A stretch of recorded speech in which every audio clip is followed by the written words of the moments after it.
ನಮಸ್ಕಾರ ಸ್ನೇಹಿತರೆ, ನನ್ನ ಸ್ಟಡಿ ವಿತ್ ಶಂಕರ್ ಯೂಟ್ಯೂಬ್ ಚಾನಲ್ಗೆ ಸ್ವಾಗತ. ಇಂದಿನ ತರಗತಿಯಲ್ಲಿ ಹಳೆಯ ಪ್ರಶ್ನೋತ್ತರಗಳ ಕುರಿತು ಚರ್ಚಿಸೋಣ.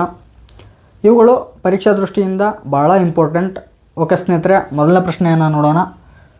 ಮೈಸೂರಿನ ಆರಂಭಿಕ ಒಡೆಯರ್ ಕಾಲದಲ್ಲಿ ಯಾರನ್ನು ನವಕೋಟಿ ನಾರಾಯಣ ಎಂದು ಕರೆಯಲಾಗಿತ್ತು ಅಥವಾ ಕರೆಯುತ್ತಿದ್ದರು?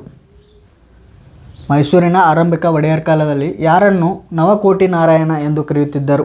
ಆಪ್ಷನ್ ಎ ದೊಡ್ಡ ದೇವರಾಜ ಒಡೆಯರ್, ಆಪ್ಷನ್ ಬಿ ಚಿಕ್ಕ ದೇವರಾಜ ಒಡೆಯರ್, ಆಪ್ಷನ್ ಸಿ ರಾಜ ಒಡೆಯರ್, ಆಪ್ಷನ್ ಡಿ ಚಾಮರಾಜ ಒಡೆಯರ್. ಇದರ ಸರಿಯಾದ ಉತ್ತರ ಚಿಕ್ಕ ದೇವರಾಜ ಒಡೆಯರ್.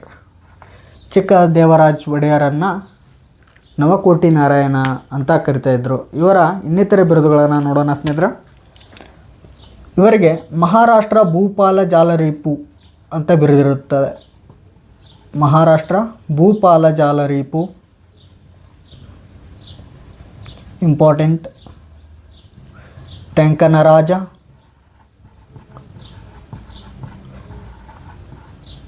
ಕರ್ನಾಟಕ ಚಕ್ರವರ್ತಿ,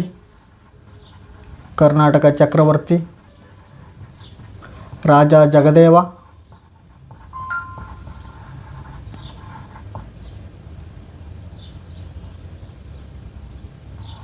ಅಪ್ರತಿಮ ವೀರ. ಇವುಗಳು ಚಿಕ್ಕ ದೇವರಾಜ ಒಡೆಯರ್ ಅವರಿಗಿದ್ದಂತಹ ಬಿರುದುಗಳು. ಇವರ ಸಾಧನೆಗಳನ್ನು ನೋಡ್ಕೊಂಡು ಬರೋಣ ಸ್ನೇಹಿತರೆ. ಇವರ ಪ್ರಮುಖ ಸಾಧನೆಗಳು: ಇವರು ಆಡಳಿತದ ಅನುಕೂಲಕ್ಕಾಗಿ ಅಟಾರ ಕಚೇರಿಗಳನ್ನು ಸ್ಥಾಪಿಸ್ತಾರೆ. ಭಾಳ ಇಂಪಾರ್ಟೆಂಟ್. 18 ಇಲಾಖೆಗಳನ್ನು ಆಡಳಿತದ ಅನುಕೂಲಕ್ಕಾಗಿ ಸ್ಥಾಪನೆ ಮಾಡ್ತಾರೆ. ಮತ್ತು 1687ರಲ್ಲಿ ಬೆಂಗಳೂರನ್ನು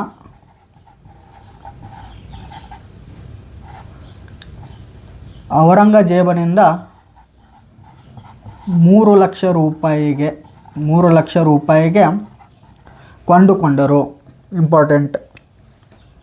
ಇನ್ನು ರಾಜ್ಯದಲ್ಲಿಯೇ ಮೊದಲ ಬಾರಿ ಸತಿ ಪದ್ಧತಿಯನ್ನು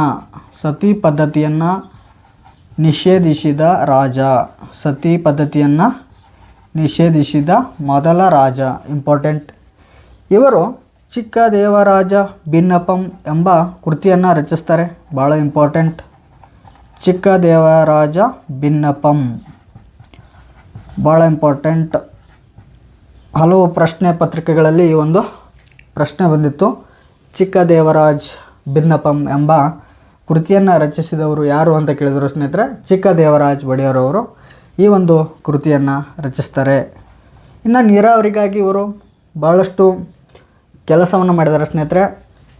ಇವರು ದೊಡ್ಡ ದೇವರಾಜ ನಾಲೆ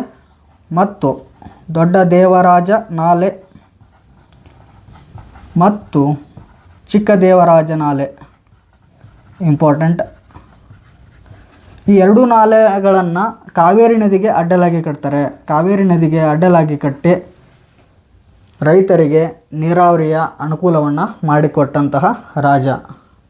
ಇಷ್ಟು ಸ್ನೇಹಿತರೆ ಚಿಕ್ಕ ದೇವರಾಜ ಒಡೆಯರ್ ಅವರ ಕುರಿತಾದಂತಹ ಒಂದು ವಿಶ್ಲೇಷಣೆ. ಎರಡನೇ ಪ್ರಶ್ನೆಯನ್ನು ನೋಡೋಣ ಸ್ನೇಹಿತರೆ. ಕನ್ನಡದ ಮೊದಲ ಶಾಸನ ಯಾವುದು? ಆಪ್ಷನ್ ಎ ಚಂದ್ರವಳ್ಳಿ ಶಾಸನ, ಆಪ್ಷನ್ ಬಿ ಹಲ್ಮಿಡಿ ಶಾಸನ, ಆಪ್ಷನ್ ಸಿ ಐಹೊಳೆ ಶಾಸನ, ಆಪ್ಷನ್ ಡಿ ಹಲಸಿ ತಾಮ್ರಪಟ ಶಾಸನ. ಇದು ಭಾಳ ಸರಳವಾದ ಪ್ರಶ್ನೆ. ಇದರ ಸರಿಯಾದ ಉತ್ತರ ಹಲ್ಮಿಡಿ ಶಾಸನ ಇಂಪಾರ್ಟೆಂಟ್. ಕನ್ನಡದ ಮೊದಲ ಶಾಸನ ಹಲ್ಮಿಡಿ ಶಾಸನ ಸ್ನೇಹಿತರ. ಇದರ ಕುರಿತಾದಂತಹ ಒಂದು ಮಾಹಿತಿಯನ್ನು ನೋಡೋಣ ಸ್ನೇಹಿತರೆ. ಹಲ್ಮಿಡಿ ಶಾಸನ ಕ್ರಿಸ್ತಶಕ 450ರಲ್ಲಿ ರಚಿಸ್ತಾರೆ. ಕ್ರಿಸ್ತಶಕ 450ರಲ್ಲಿ ರಚನೆ ಆಗ್ತದೆ. ಇನ್ನು ರಚಿಸಿದವರು ಯಾರು?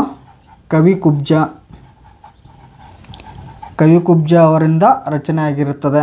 ಇನ್ನು ಕದಂಬರ ರಾಜ ಕಾಕುತ್ಸವರ್ಮನ ಕಾಲದಲ್ಲಿ ಹಲ್ಮಿಡಿ ಶಾಸನ ರಚನೆ ಆಗುತ್ತೆ. ಇಂಪಾರ್ಟೆಂಟ್. ಇನ್ನು ಹಲ್ಮಿಡಿ ಶಾಸನ ಬ್ರಾಹ್ಮಿ ಲಿಪಿಯಲ್ಲಿ ರಚನೆ ಆಗಿದೆ. ಹಲ್ಮಿಡಿ ಶಾಸನದಲ್ಲಿ 20 ಪದಗಳಿವೆ. ಎಷ್ಟು ಪದಗಳಿವೆ? 20 ಪದಗಳಿವೆ. ಹಲ್ಮಿಡಿ ಶಾಸನ ಕಂಡುಬರುವಂತಹ ಸ್ಥಳ ಯಾವುದಂದರೆ ಹಾಸನ ಜಿಲ್ಲೆಯ ಬೇಲೂರು ತಾಲೂಕಿನ ಹಲ್ಮಿಡಿ. ಇಲ್ಲಿ ಈ ಒಂದು ಶಾಸನ ಸಿಗುತ್ತದೆ. ಈ ಶಾಸನವನ್ನು ಹಲ್ಮಿಡಿ ಶಾಸನವನ್ನು ಸಂಶೋಧಿಸಿದವರು ಎಚ್.ಎಂ. ಕೃಷ್ಣ ಅವರು ಸಂಶೋಧನೆ ಮಾಡ್ತಾರೆ. ಯಾರು?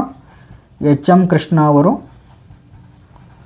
1936ರಲ್ಲಿ ಹಲ್ಮಿಡಿ ಶಾಸನವನ್ನು ಸಂಶೋಧಿಸಿದರು. ಇದು ಹಲ್ಮಿಡಿ ಶಾಸನದ ಕುರಿತಾದಂತಹ ಒಂದು ವಿಶ್ಲೇಷಣೆ. ಮುಂದಿನ ಪ್ರಶ್ನೆಗೆ ಹೋಗೋಣ. ಕರ್ನಾಟಕದ ಮಾರ್ಟಿನ್ ಲೂಥರ್ ಎಂದು ಯಾರನ್ನು ಕರೆಯುತ್ತಾರೆ? ಕರ್ನಾಟಕದ ಮಾರ್ಟಿನ್ ಲೂಥರ್ ಎಂದು ಯಾರನ್ನು ಕರೆಯುತ್ತಾರೆ? ಆಪ್ಷನ್ ಎ ಬಸವಣ್ಣವರು, ಆಪ್ಷನ್ ಬಿ ಕನಕದಾಸರು, ಆಪ್ಷನ್ ಸಿ ಅಲ್ಲಮ ಪ್ರಭುಗಳು, ಆಪ್ಷನ್ ಡಿ ಪುರಂದರದಾಸರು. ಸ್ನೇಹಿತರೆ, ಭಾಳ ಸರಳವಾದ ಪ್ರಶ್ನೆ. ಇದರ ಉತ್ತರ ಬಸವಣ್ಣವರನ್ನು ನಾವು ಕರ್ನಾಟಕದ ಮಾರ್ಟಿನ್ ಲೂಥರ್ ಎಂದು ಕರೆಯುತ್ತೇವೆ. ಬಸವಣ್ಣವರಿಗೆ ಇರುವಂತಹ ಬಿರುದುಗಳು ಕ್ರಾಂತಿಯೋಗಿ ಬಸವಣ್ಣವರು ಅಂತ ಕರಿತೀವಿ, ಭಕ್ತಿ ಭಂಡಾರಿ ಬಸವಣ್ಣವರು ಅಂತ ಕರಿತೀವಿ, ಜಗಜ್ಯೋತಿ ಮತ್ತು ಮಹಾಮಾನವತಾವಾದಿ ಅಂತಲೂ ಕರಿತೀವಿ. ಸ್ನೇಹಿತರೆ, ಬಸವಣ್ಣವರು ಅನುಭವ ಮಂಟಪವನ್ನು ಬೀದರ್ ಜಿಲ್ಲೆಯ ಬಸವ ಕಲ್ಯಾಣದಲ್ಲಿ ಸ್ಥಾಪಿಸ್ತಾರೆ. ಬೀದರ್ ಜಿಲ್ಲೆಯ ಬಸವ ಕಲ್ಯಾಣದಲ್ಲಿ ಅನುಭವ ಮಂಟಪವನ್ನು ಸ್ಥಾಪಿಸ್ತಾರೆ. ಅನುಭವ ಮಂಟಪದ ಅಧ್ಯಕ್ಷರು ಯಾರಾಗಿರ್ತಾರೆ? ಅನುಭವ ಮಂಟಪದ ಅಧ್ಯಕ್ಷರು ಅಲ್ಲಮ ಪ್ರಭುದೇವರು ಅಧ್ಯಕ್ಷತೆಯನ್ನು ವಹಿಸ್ಕೊಂಡಿರ್ತಾರೆ. ಇಂಪಾರ್ಟೆಂಟ್. ಈ ಅನುಭವ ಮಂಟಪವನ್ನು ಜಗತ್ತಿನ ಮೊಟ್ಟ ಮೊದಲ ಪಾರ್ಲಿಮೆಂಟ್ ಅಂತ ಕರಿತಾರೆ. ಅನುಭವ ಮಂಟಪವನ್ನು ಜಗತ್ತಿನ ಮೊಟ್ಟ ಮೊದಲ ಪಾರ್ಲಿಮೆಂಟ್ ಅಂತ ಕರಿತೀವಿ. ಬಸವಣ್ಣವರು ಪ್ರತಿಪಾದಿಸಿದ ಸಿದ್ಧಾಂತ ಯಾವುದು? ಶಕ್ತಿ ವಿಶಿಷ್ಟಾದ್ವೈತ ಸಿದ್ಧಾಂತ. ಶಕ್ತಿ ವಿಶಿಷ್ಟಾದ್ವೈತ ಸಿದ್ಧಾಂತವನ್ನು ಪ್ರತಿಪಾದಿಸ್ತಾರೆ. ಭಾಳ ಇಂಪಾರ್ಟೆಂಟ್. ಇನ್ನು ಪ್ರಮುಖ ವಚನಕಾರರ ಅಂಕಿತನಾಮವನ್ನು ತಿಳ್ಕೊಳ್ಳೋಣ ಸ್ನೇಹಿತರೆ. ಅಲ್ಲಮ ಪ್ರಭುಗಳದ್ದು ಅಂಕಿತನಾಮ. ಅಲ್ಲಮ ಪ್ರಭುಗಳದ್ದು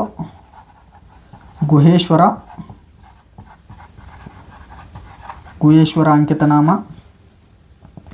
ಜೇಡರ ದಾಸಿಮಯ್ಯ ಅವ್ರದ್ದು ಜೇಡರ ದಾಸಿಮಯ್ಯ. ರಾಮನಾಥ.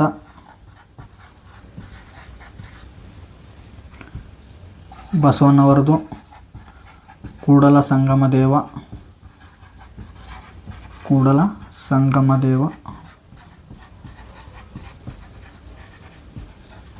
ಸಿದ್ದರಾಮ.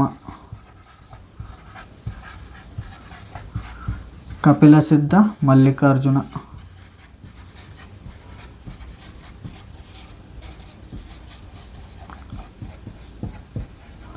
ಅಕ್ಕ ಮಹಾದೇವಿ ಅವ್ರದ್ದು ಚನ್ನ ಮಲ್ಲಿಕಾರ್ಜುನ.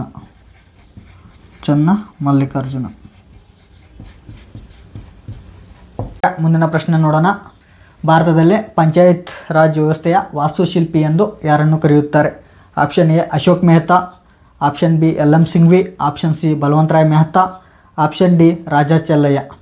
ಸ್ನೇಹಿತರೆ, ಸರಿಯಾದ ಉತ್ತರ ಬಲವಂತರಾಯ್ ಮೆಹ್ತಾ ಅವರನ್ನು ನಾವು ಪಂಚಾಯತ್ ರಾಜ್ ವ್ಯವಸ್ಥೆಯ ವಾಸ್ತುಶಿಲ್ಪಿ ಎಂದು ಕರೆಯುತ್ತೇವೆ. 1957ನೇ ಇಸ್ವಿಯಲ್ಲಿ ಜವಾಹರ್ಲಾಲ್ ನೆಹರು ಅವರು ಪಂಚಾಯತ್ ರಾಜ್ ವ್ಯವಸ್ಥೆಗೆ ಸಂಬಂಧಿಸಿದಂತೆ ಅಧ್ಯಯನ ಮಾಡಲಿಕ್ಕೆ ಬಲವಂತರಾಯ್ ಮೆಹ್ತಾ ಸಮಿತಿಯನ್ನು ರಚಿಸ್ತಾರೆ. ಈ ಬಲವಂತರಾಯ್ ಮೆಹ್ತಾ ಸಮಿತಿ 1957 ನವೆಂಬರ್ನಲ್ಲಿ ಒಂದು ಶಿಫಾರಸನ್ನು ಮಾಡ್ತದೆ. 3 ಹಂತದ ಪಂಚಾಯತ್ ರಾಜ್ ವ್ಯವಸ್ಥೆಗೆ ಶಿಫಾರಸನ್ನು ಮಾಡ್ತದೆ. ಗ್ರಾಮ ಮಟ್ಟದಲ್ಲಿ ಗ್ರಾಮ ಪಂಚಾಯಿತಿ, ಬ್ಲಾಕ್ ಮಟ್ಟದಲ್ಲಿ ಪಂಚಾಯತ್ ಸಮಿತಿ, ಜಿಲ್ಲಾ ಮಟ್ಟದಲ್ಲಿ ಜಿಲ್ಲಾ ಪರಿಷತ್. 3 ಹಂತದ ವ್ಯವಸ್ಥೆಯನ್ನು ಇದು ಶಿಫಾರಸು ಮಾಡ್ತದೆ. ಸ್ನೇಹಿತರೆ, 1959 ಈ ಶಿಫಾರಸಿನ ಅನ್ವಯ 1959 ಅಕ್ಟೋಬರ್ 2ರಂದು ರಾಜಸ್ಥಾನದ ನಾಗೌರ್ ದೇಶದಲ್ಲಿಯೇ ಮೊಟ್ಟ ಮೊದಲ ಪಂಚಾಯಿತಿ ಅಸ್ತಿತ್ವಕ್ಕೆ ಬರ್ತದೆ. ಈ ಒಂದು ಸಮಿತಿಯ ಶಿಫಾರಸಿನ ಮೇರೆಗೆ ಬಲವಂತರಾಯ್ ಮೆಹ್ತಾ ಅವರನ್ನು ಪಂಚಾಯತ್ ರಾಜ್ ವ್ಯವಸ್ಥೆಯ ವಾಸ್ತುಶಿಲ್ಪಿ ಅಂತ ಕರೀತಾರೆ. ಸ್ನೇಹಿತರೆ, ಇದು ಈ ಒಂದು ಪ್ರಶ್ನೆಯ ವಿಶ್ಲೇಷಣೆ. ಸ್ನೇಹಿತರೆ, ಮುಂದಿನ ಪ್ರಶ್ನೆಯನ್ನು ನೋಡೋಣ. ಕೆಳದಿ ರಾಜವಂಶದ ಪ್ರಸಿದ್ಧ ವೀರ ಮಹಿಳೆ ಯಾರು? ಕೆಳದಿ ರಾಜವಂಶದ ಪ್ರಸಿದ್ಧ ವೀರ ಮಹಿಳೆ ಯಾರು? Option A Rani Abbakka, option B Rani Chennammaji, option C Onake Obavva, option D Kittur Chennamma. ಸ್ನೇಹಿತರೆ, ಭಾಳ ಸರಳವಾದ ಪ್ರಶ್ನೆ. ಇದರ ಸರಿಯಾದ ಉತ್ತರ ರಾಣಿ ಚೆನ್ನಮ್ಮಾಜಿಯವರನ್ನು ಕೆಳದಿ ರಾಜವಂಶದ ಸುಪ್ರಸಿದ್ಧ ವೀರ ಮಹಿಳೆಯಾಗಿದ್ದಾರೆ. ರಾಣಿ ಚೆನ್ನಮ್ಮಾಜಿಯವರು ಶಿವಾಜಿಯ ಮಗನಾದ ರಾಜಾರಾಮನಿಗೆ ಆಶ್ರಯವನ್ನು ಕೊಟ್ಟಿರ್ತಾರೆ. ಆಶ್ರಯವನ್ನು ಕೊಟ್ಟಿದ್ದರಿಂದ ಔರಂಗಜೇಬನ ಸೈನ್ಯವು ಕೆಳದಿ ರಾಜವಂಶದ ಮೇಲೆ ದಾಳಿಯನ್ನು ಮಾಡ್ತದೆ. ರಾಣಿ ಚೆನ್ನಮ್ಮಾಜಿಯವರು ವೀರಾವೇಶದಿಂದ ಹೋರಾಡಿ ಔರಂಗಜೇಬನ ಸೈನ್ಯವನ್ನು ಸೋಲಿಸ್ತಾರೆ. ಇದು ರಾಣಿ ಚೆನ್ನಮ್ಮಾಜಿಯವರ ಕುರಿತಾದಂತಹ ಒಂದು ವಿಶ್ಲೇಷಣೆ ಸ್ನೇಹಿತರೆ. ಇಷ್ಟು ಪ್ರಶ್ನೆಗಳನ್ನು ನಾವು ಡಿಸ್ಕಷನ್ ಮಾಡಿದ್ವಿ. ಮುಂದಿನ ತರಗತಿಗಳಲ್ಲಿ ಇನ್ನೂ ಹಲವು ಪ್ರಶ್ನೆಗಳನ್ನು ಡಿಸ್ಕಷನ್ ಮಾಡೋಣ ಅಂತ ಹೇಳ್ತಾ ಇಲ್ಲಿಗೆ ನನ್ನ ತರಗತಿಯನ್ನು ಮುಗಿಸ್ತಾ ಇದ್ದೀನಿ. ಪ್ಲೀಸ್ ನನ್ನ ಸ್ಟಡಿ ವಿತ್ ಶಂಕರ್ ಯೂಟ್ಯೂಬ್ ಚಾನಲ್ಗೆ ಸಬ್ಸ್ಕ್ರೈಬ್ ಆಗಿ ಅಂತ ಹೇಳ್ತಾ ನನ್ನ ಕ್ಲಾಸ್ ಮುಗಿಸ್ತಾ ಇದ್ದೀನಿ ಸ್ನೇಹಿತರೆ. ಧನ್ಯವಾದಗಳು.